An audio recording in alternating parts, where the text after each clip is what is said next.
As I said, I'm here representing over 18,000 federal public sector workers in the province, some of whom are with us in this room and have been following along with the budget address that we just watched.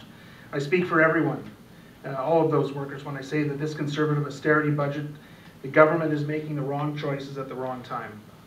Canadians rely on public services, especially during tough times, and slashing public services now will harm all of us, both this generation and future generations.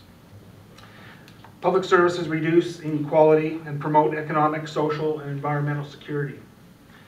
Significant cuts to departmental budgets, like the ones that we're seeing today, are certain to harm the most vulnerable of Canadians, like veterans needing help, First Nations communities, recent immigrants, women, and people waiting for EI compensation.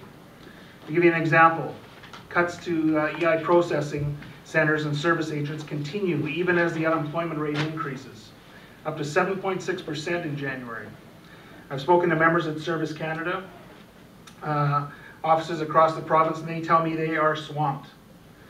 People are waiting for more than 2 months for their initial check.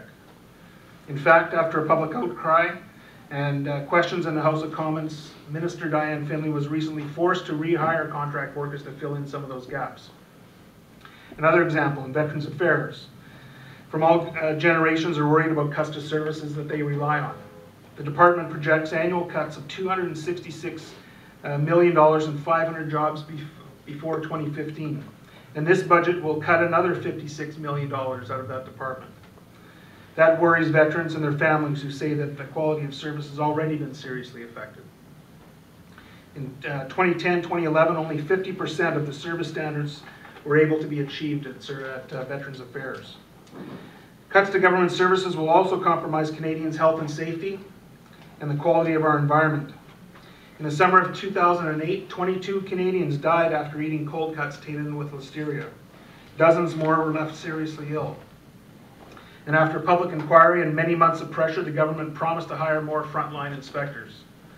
As a former meat inspector, I can tell you that a cut of $56 million to inspection work and other regulatory work that the Canadian Food Inspection Agency does will put food safety at risk. A $76 million cut from the Department of Fisheries and Oceans will mean a reduction in their ability to manage the sustainability of our fish stocks and protect our fish habitat.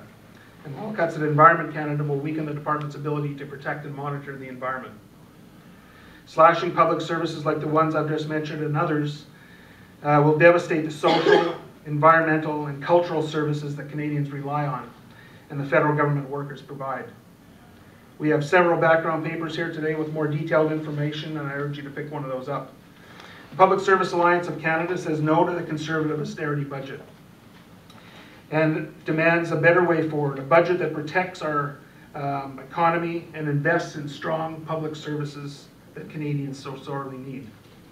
We think that a better way forward means investing in strong public services that will strengthen, not weaken, our economy and benefit present and future generations of Canadians. And with that, I'll turn it over to Jim Sinclair for his comments.